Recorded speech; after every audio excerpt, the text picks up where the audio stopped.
The Morning Brew with friends, and normally we have Commander Gary Opedal on with us, but today he sent the other Gary Tonjes, and you're the Executive Director of Albuquerque Economic Development, the President of Albuquerque Economic Development. Inc. Inc. Right. And I love this because AED is its own kind of weird quasi-governmental thing, right? Yeah. And it's fun because when a company wants to move to Albuquerque, especially a large company, there's a bunch of confidential things that have to happen, right? And you have to be able to show them around without the grander society knowing they're here. Right. And if you're in City Hall, all that stuff is public record. And so there's a third-party company that handles all of that stuff, and that's you guys. That's right. Yeah, Albuquerque Economic Development's been around since the early 1960s. You've been there 21 years now. Yes, sir. And so we work not just with big companies, but with small companies as well. Mm-hmm. And we work not just on the recruitment side, but we also support existing business and industry. In fact, we have more bodies involved with existing industry support than we do with recruitment. We have 2 of us full-time on recruitment. Very cool. Well, I know that there's been some struggles lately. Albuquerque has not been able to rebound from the recession. Mm-hmm. Our unemployment rate just isn't getting there. Mm-hmm. And then we have struggles with things like Intel.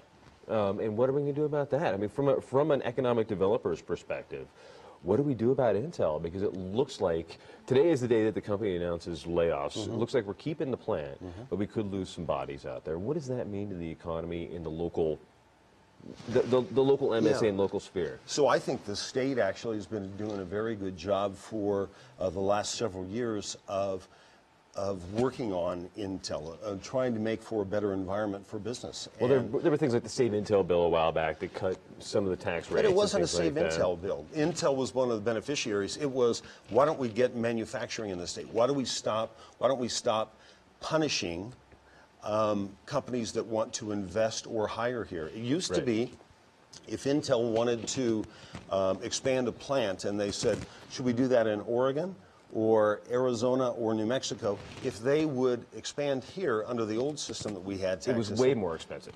We would increase their taxes.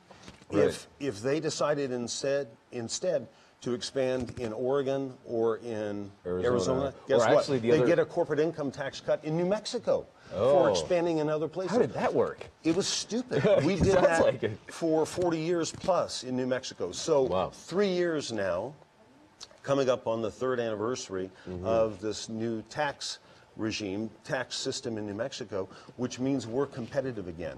Okay. And so I think that you'd find, if you talk with Intel, that they're happier with New Mexico now from a business climate perspective than they've ever been. Could that have saved the plant? Could that be one of the reasons they're not closing it here? Could have an impact. It could have an impact because we did everything backwards before. For so long. That's not the case anymore. And we've got an incredible workforce there. Intel looks at all of its plants worldwide in terms of quality measurement. This plant in Rio Rancho won the Intel Quality Award last year. Not bad at all. So what do we do about the unemployment rate in the state? I know that's something you guys are working hard on. I think the metro area, where AED is generally focused, is doing better than the state at large. But from an economic developer's perspective, how do we help the folks who are losing their jobs in the oil and gas sector and all of the associated sectors beyond that that are basically depressing the rest of the state? Yeah. Well, and before that, we were losing all these jobs, not just in manufacturing, but we were losing jobs in the government sector. Right. And in the services sector, which is mostly people providing services to the government because of federal government cutbacks. Right. That crazy sequestration. Exactly. It killed so many jobs on the base. It did. And I think that that's part of the reason why we have been so slow to recover as a state. And so what do we do? So what do? You keep looking at your competitors and figuring out what it is that they're doing. You keep selling, marketing the state. You keep taking care of your existing companies, making sure you're doing everything you can to retain and to get them to expand, and you work like crazy on recruitment. And that's where at least the majority of my time today is being focused, is on the recruitment front. And so frankly, who are you looking at? What kind of companies are we looking at? I know that I got to ask, right? Yeah, sure. I know that you guys are the confidential arm of all of this, but are we looking at more call centers? Are we looking at more manufacturing? Are we looking at something? All of the above. Okay. Yeah, and so you know, we're looking for opportunities. We're looking for great opportunities, and they're in specific sectors as well, and we're pursuing those.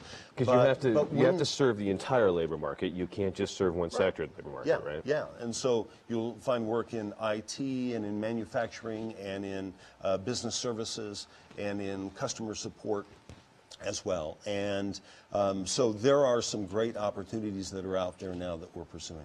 Great. Well, what was the last big success you think you had as a recruiting effort?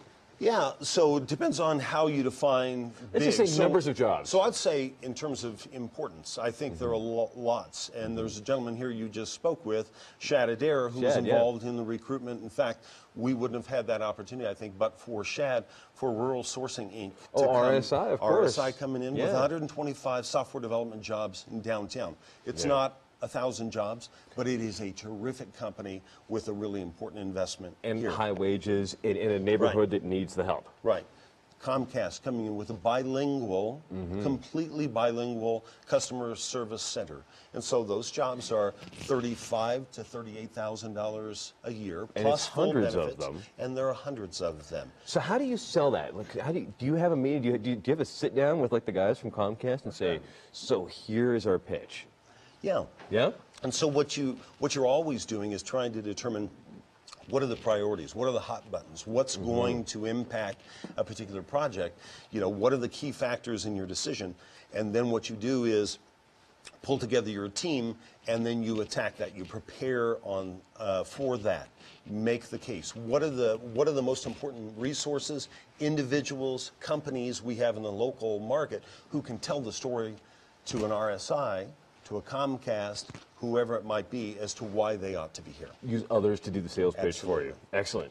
Well, next time you're on, I want you to come back often and bring some of these success stories. Bring some of these companies, especially the ones that are hiring, the Comcast. Bring the RSIs in. Glad to do. And we'll play some prints for them, too. Oh, that sounds great. Sounds like a plan. Dan. Back in a couple of seconds in the Morning Brew with friends.